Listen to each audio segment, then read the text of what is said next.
তুমি যে ক্লাসে পড়ো না কেন ভাই, তোমার সাথে এরকম একবার না একবার হয়েছে যে তুমি সকালে কোনো একটা কোশ্চেন পড়ে গেছো এবং কোশ্চেনটা পরীক্ষায় আসছে, কিন্তু আসার পরও ভাই তুমি লিখতে পারো নাই, তুমি ভুলে গেছো।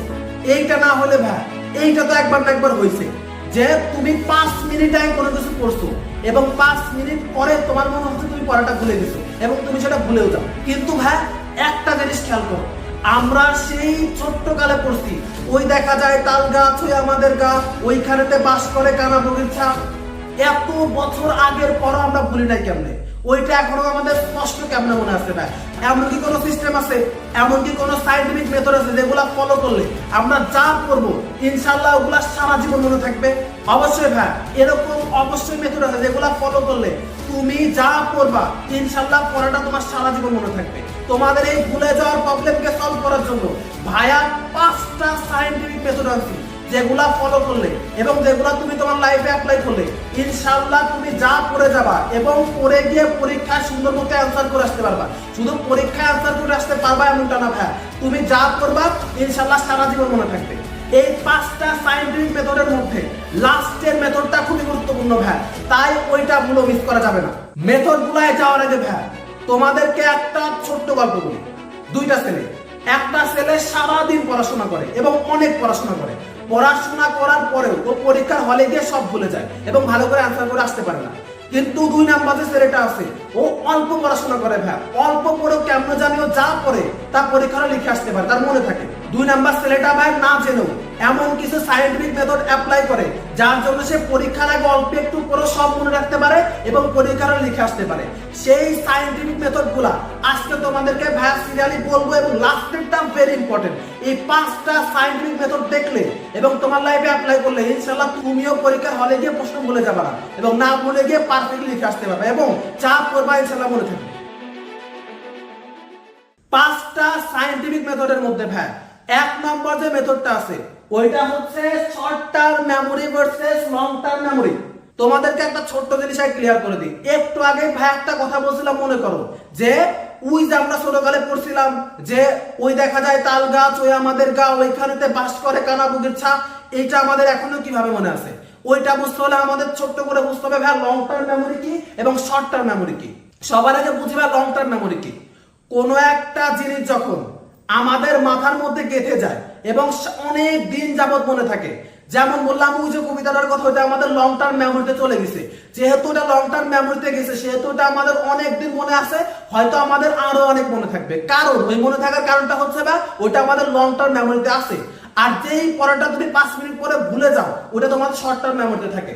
আরো একটা উদাহরণ, 1 মাস আগে সকালবেলা তুমি কি করছিলা হয়তো সেটা তোমার মনে নাই, কিন্তু এমন এমন ঘটনা থাকে যেগুলো তুমি একদম ক্লিয়ারলি বলতে পারো ওদের কি হয়েছিল, কারণ যেটা মনে থাকে ওটা লং টার্ম মেমোরিতে যায় আর যেটা তুমি কয়দিন পরে ভুলে যাও ওটা তোমার শর্ট টার্ম মেমোরি থেকে ওটা নাই হয়ে যায়। এর জন্য মেমোরি দুই রকমের হয় ভাই, লং টার্ম মেমোরি এবং আরেকটা হচ্ছে ভাই শর্ট টার্ম মেমোরি। তার মানে ভাই লং টার্ম মেমোরিটা হচ্ছে সেই মেমোরি যেই মেমোরিটায় কোনো তথ্য গেলে ওটা আমাদের সারা জীবন মনে থাকে, আর শর্ট টার্ম মেমোরিটা হচ্ছে সেই মেমোরি যেখানে তথ্য গেলে আমরা কয়েকদিন পরে ভুলে যাই। এখন আমাদের যদি ভাই কোনো একটা পড়া বা কোনো কিছুকে সারা জীবন মনে রাখতে হয় বা অনেক দিন যাবত মনে রাখতে হয়, তাহলে আমাদের ওই পড়াটাকে বা ওই জিনিসটাকে আমাদের লং টার্ম মেমোরিতে নেওয়া লাগবে। ওইটা কেমনে নিব? ওইটা করার জন্য ভাই আমাদের বাকি স্টেপগুলো বা বাকি সাইন্টিফিক মেথডগুলো অ্যাপ্লাই করা লাগবে। এরপরে ভাই 2 নাম্বার সাইন্টিফিক মেথড যেটা হচ্ছে মুখস্থ করা যাবে না। এখন আমি জানি অনেকে ভাইয়ারে মনে মনে গালাগালি করবা, ভাইয়া পাগলামি করেন নাকি, মুখস্থ না করে আমি কেমনে মনে রাখবো? But this is the biggest fault that everybody does. এই ভুলটা সবাই করে, তারা খালি বই খুলে গাইড খুলে জাস্ট সুন্দর মতো বিসমিল্লাহ বলে আমাদের এমনি মুখস্থ করতে থাকে। But this is the wrongest way. Scientifically proven ভাই যে তুমি যদি এরকম বারবার পড়ে পড়ে মুখস্থ করো ওই জিনিস তুমি 100% ভুলে যাবা। তুমি জানোই না কোনো কিছু, তুমি এই বিষয়টা বুঝোই নাই এবং তুমি যেমনে পারছো খালি সামনে মুখস্থই করছো, ওই জিনিস তোমার ভাই জীবনেও লং টার্ম মেমোরিতে ঢুকবে না। যদি ভাই তুমি কোনো কিছু না করে খালি মুখস্থ করতে থাকো এইটা তোমার ব্রেন পাওয়ারকে আরো ক্ষতিগ্রস্ত করবে, আরো ব্রেন পাওয়ারকে কমায় দিবে। তাই 2 নাম্বার স্টেপে অবশ্যই ভাই ভুল করে মুখস্থ করবা না। মুখস্থ করলে তোমার অনেক সমস্যা হবে, হয়তো মুখস্থ করতে তুমি কিছু করে মনে রাখতে পারো বাট পরীক্ষার হলে গিয়ে ভুলেই যাবা। এখন তোমরা বলবা যে ভাই আচ্ছা আপনি বলছেন মুখস্থ করা যাবে না, তাহলে ভাই আমরা কেমনে পড়বো? মুখস্থ না করলে তো মনে রাখতে পারি না। এখন মুখস্থ না করলে কি করবো ভাই, এটা আমরা ভাই 3 নাম্বার সায়েন্টিফিক মেথড থেকে জেনে নিব। তার আগে তোমাদের মধ্যে অনেকেই বলো যে ভাইয়া তুমি কি অনলাইনে ক্লাস করাও না, আমরা তোমার কাছে অনলাইনে ক্লাস করতে চাই। তোমরা চাইলে ভাইয়ার ক্লাস ভাইয়া ইউটিউবে আপলোড করি, ভাইয়া ইউটিউবে লাইভে এসে এবং তোমাদের প্লেলিস্ট আকারে ভিডিও সাজাই দিব, ওইখানে ভাই তোমাদের ইংলিশ ম্যাথ বিভিন্ন ক্লাস দিব। তাই তোমরা ভাইয়ার কাছে ক্লাস করতে চাইলে আমাদের প্রোফাইলের বায়ো থেকে ইউটিউব লিংকে ক্লিক করে আমাদের চ্যানেলে যাইতে পারো, ওইখানে গেলে ভাইয়া তোমরা আমার ক্লাস পেয়ে যাবে। এরপরে ভাইয়া 3 নাম্বার সায়েন্টিফিক মেথডটা হচ্ছে বিল্ড আন্ডারস্ট্যান্ডিং। 2 নাম্বার স্টেপে আমরা বলছিলাম যে ভাইয়া মুখস্থ ভুলেও করা যাবে না, আর 3 নাম্বার স্টেপে ভাইয়া বলতেছি যে যদি আমরা মুখস্থ না করি তাহলে আমরা কেমনে মনে রাখবো।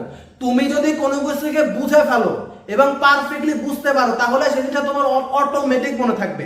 যেমনটা ধরো, মনে করো তুমি বুঝতে পারছো যে আচ্ছা ইতিহাস কাকে বলে, ইতিহাস হচ্ছে, তুমি একটা কাজ করতে পারো, মুখস্থ করতে পারো যে ইতিহাস হলো পূর্ববর্তী ঘটনা ঘটে যাওয়া, আপনি মুখস্থ করছো। আরেকটা উপায় কি হইতে পারে ভাই, আচ্ছা ইতিহাস কি, এখানে গাইডে বলছে হচ্ছে যে পূর্ববর্তী ঘটনাকেই ধরো ইতিহাস বলে, তার মানে পূর্ববর্তী ঘটনা মানে যে ঘটনাটা আগে ঘটে গেছে, আগে ঘটে যাওয়া কোনো ঘটনাকেই ইতিহাস বলে। ও তার মানে যদি ভাই তুমি এরকম আন্ডারস্ট্যান্ডিং ডিল করতে পারো এবং জিনিসটাকে বুঝতে পারো তাহলে তোমার মোটেও কোনো প্রয়োজনে মুখস্থ করা। তুমি যখন কোনো জিনিসটাকে বুঝে যাও তখন যেটা তোমার ভাই লং টার্ম মেমোরিতে চলে যায় এবং প্র্যাকটিস করতে করতে লং টার্মে চলেও যাবে। এর জন্য ভুলে মুখস্থ করবা না, জিনিসটাকে বোঝার চেষ্টা করবা। যখন তুমি আন্ডারস্ট্যান্ড করবা, আন্ডারস্ট্যান্ডিং তৈরি করবা, তখন দেখবে ওটা মনে থাকবে। এবং মনে রাখার জন্য বা আন্ডারস্ট্যান্ডিং বা এখন কেমনে তৈরি করবো, খালি বললে তো হবে না যে আপনি বলে দিলে যে আন্ডারস্ট্যান্ডিং তৈরি করবো, মুখস্থ করবো না। এখন মুখস্থ না করে ভাই কেমনে আন্ডারস্ট্যান্ডিং তৈরি করে তুমি মনে রাখতে পারবা, এটা ভাই আমরা 4 নাম্বার সায়েন্টিফিক মেথড থেকে জেনে নেব। সেটা হচ্ছে ভিজুয়ালাইজেশন। এখন আন্ডারস্ট্যান্ডিং তৈরি করতে গেলে ভাই যদি আমরা ভিজুয়ালাইজ করতে পারি, যদি আমরা ভিজুয়ালাইজ করে কোনো কিছু করতে পারি তাহলে ওই জিনিসটা আমাদের অনেক দিন ধরে মনে থাকে। যখন তুমি ছোট্ট ছিলা তখন কি হতো, তখন তোমার ভিজুয়ালাইজ করে পড়াইতো যে এ ফর অ্যাপেল, অ্যাপেল একটা ছবি ছিল, কিন্তু বি ফর বল, বলের একটা ছবি ছিল। যখন তুমি চিত্রগুলো দেখে দেখে ভিজুয়ালাইজ করে কল্পনা করে করে মনে রাখতা। তারপর একটা জিনিস খেয়াল করো ভাই, যখন তুমি ওই যে কবিতার কথা বলছিলাম যে ওই দেখা যায় তাল গাছ, ওই আমাদের গা, ওইখানেতে বাস করে কানা বগিচা, এটা হয়তো তুমি সন্ধ্যে সন্ধ্যে মুখস্থ করছো, বাট তোমার কিন্তু ওইটা ভাই তোমার সামনে ভাসতো। যখন তুমি বলতা ওই দেখা যায় তাল গাছ, একটা তাল গাছ আসতো, ওই আমাদের গায়ে একটা গ্রামের কথা কল্পনা করতা, ওইখানেতে বাস করে কানা বগিচা, একটা কানা বগিচা কল্পনা করতে, এবং ওই কল্পনা করতে করতে ওইটা একটা তোমার মনে গল্পের তৈরি করছে, ভিজুয়ালাইজ হয়েছে। যখন কোনো কিছু ভিজুয়ালাইজেশন হয়, তোমার কি মুভির কাহিনী বা ছবির কাহিনী মুখস্থ করা লাগে ভাই? তোমার কি এরকম হয়েছে, তুমি এখন জিজ্ঞাসা করো যে পুষ্পারতে কি হয়েছিল, পুষ্পায় কি হয়েছিল, যদি তুমি দেখে থাকো তাহলে তুমি 100% একদম হুবহু বলতে পারবা। তুমি কই গল্প মুখস্থ করছিলা ভাই, তুমি কই মুভি মুখস্থ করছো না, কিন্তু মনে আছে কেমনে ভাই? মনে আছে ভিজুয়ালাইজ করার মাধ্যমে। যখন তুমি ভিজুয়ালাইজ করছো, যখন তুমি জিনিসটাকে কল্পনা করে এবং সামনে সরাসরি দেখছো, তখন ভাই তোমার ওই জিনিসটা এমনিতে মনে থাকে, তোমাকে মুখস্থ করা লাগে না। তাই যতই মুখস্থ করো ব্লা ব্লা এমনি পড়ে পড়ে মনে থাকবে না। আন্ডারস্ট্যান্ডিং তৈরি করো, এবং আন্ডারস্ট্যান্ডিং কেমনে তৈরি করবো ভাই? ভিজুয়ালাইজ করে পড়বো। ইতিহাস ধরো আছে বা বাংলাদেশ বিশ্বকোষ আছে বা বাংলায় আছে, বাংলায় কি হয় ভাই, যদি যারা গল্পটাকে ভালো পারে বা গল্পটাকে সামনে যখন কল্পনা করে পড়বা, গল্পের কথা মনে থাকলে ওইখান থেকে কোশ্চেন হয়, ওইখান থেকে কোশ্চেন করা হয়। তাই তুমি যদি ভিজুয়ালাইজ করে বাংলা গল্পটাকে ভালো করে চোখের সামনে দেখতে পারো যে আচ্ছা সুভা একটা বাক প্রতিবন্ধী মেয়ে, তার মানে হচ্ছে সুভা এরকম হইতে পারে, একটা গ্রাম আছে, তোমার গল্পটা মনে থাকবে। আর যখন গল্প মনে থাকবে তখন তুমি কোশ্চেন নিতে পারবা। তাই ফার্স্ট অফ অল বাংলাদেশ সাবজেক্টগুলো আছে, আমি অঙ্কের কথা বলতেছি না, অঙ্কের জন্য আমরা স্পেসিফিক ভিডিও বানাইছি, ইংলিশের জন্য এটা অ্যাপ্লিকেবল, বাট অঙ্কের জন্য না। অঙ্কের জন্য আমাদের ভিডিও আছে, চ্যানেল থেকে দেখে নিও। এখন ভাই যখন তুমি ভিজুয়ালাইজ করে পড়বা, ওইটা তোমার অনেক বেশি মনে থাকবে মুখস্থ করার থেকে। ফার্স্ট অফ অল ভাই ভুলও মুখস্থ করা যাবে না। তারপরে ভাই আমরা হচ্ছে আন্ডারস্ট্যান্ডিং বিল্ড করব, তারপরে ভাই আমরা ভিজুয়ালাইজেশন করে পড়বো। এরপরে last but not the least, the most important thing বা যেটার মাধ্যমে ভায়া রিভিশন ছাড়াই কোন একটা কিছু সারা জীবন তো না পারলেও মনে করো অনেক দিন ধরে মনে রাখতে পারছি, ওইটা কি? ওইটা ভাইয়া হচ্ছে টিচ ইয়োরসেলফ। এইটা ভাইয়াকে জাস্ট তোমাদেরকে পড়াচ্ছি বা তোমাদেরকে হেল্প করতেছি। এই একটা সায়েন্টিফিক মেথড আমারে অনেক বেশি হেল্প করছে এবং সবচেয়ে বেশি হেল্প করছে তোমাদেরকে হেল্প করার জন্য, এবং ভাইয়াও অনেক কিছু শিখতে পারছি। সেটা হচ্ছে ভাইয়া টিচ ইয়োরসেলফ। তুমি যখন কোন একটা কিছু পড়ছো, যখন তুমি বুঝে ফেলছো, তখন তুমি ওইটা নিজেকে শেখাও। একটা আয়নার সামনে যাও, আয়না না হলেও ভাই তুমি একটা দেয়ালের সামনে গিয়ে মনে করো যে তুমি তোমাকেই পড়াচ্ছ, বা তোমার সামনে এমন একটা মানুষ আছে সেটা তোমার স্টুডেন্ট, ওকে বুঝাও। কেমনে? ধরো এরকম ভাবে বুঝাবা, দেখ ট্যাগ কোশ্চেন হচ্ছে এমন একটা জিনিস যে এখানে কোশ্চেন করা বোঝায়। যদি তুই, আমি এভাবে পড়তাম ভাই, আমি মনে মনে কল্পনা করতাম যে আমার সামনে একটা স্টুডেন্ট আছে, আমি ওরা বলতাম দেখ ট্যাগ কোশ্চেন কাকে বলে আগে ভালো করে বুঝ। ট্যাগ কোশ্চেন হচ্ছে এমন একটা জিনিস যেখানে তোমাকে কোশ্চেন করতে হবে। কেমনে? যদি অক্সিলারি ভার্ব থাকে তাহলে অক্সিলারি ভার্ব প্রথমে নিয়ে আসবো, এবং নট না থাকলে নট আনবো।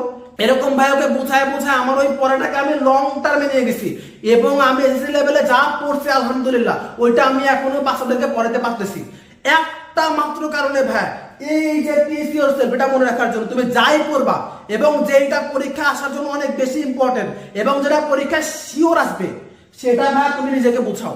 এইটা যা বাকিগুলা ফলো না করলো ভাই, প্লিজ এইটা ফলো করো, এইটা তোমার লাইফকে চেঞ্জ করবে। টিচ ইয়োরসেলফ, তোমার নিজেকে বুঝাও, তোমার ব্রেনকে শার্প করবে, এবং তুমি যাই করো ভাই ওটা তোমার লং টার্মে নিয়ে যাবে। তাই ভাই যে সায়েন্টিফিক মেথড গুলা বলছি, এগুলাকে ভালো করে তোমার লাইফে অ্যাপ্লাই করো, ইনশাআল্লাহ ভাই তুমি যা পড়বা এবং যা পড়ে যাবা সেগুলা পরীক্ষা লিখেও আসতে পারবা, এবং তোমার ওগুলো আমাদের মনেও থাকবে। এবং ভাইয়ের কাছে পড়তে চাইলে ভাই ক্লাস 9 অথবা 10 এর জন্য English, math, Bangla second part এবং হচ্ছে আইসিটি, এই 4টা সাবজেক্ট অনলাইনে পড়াই, তোমরা চাইলে ভাইয়ের কাছে পড়তে পারো।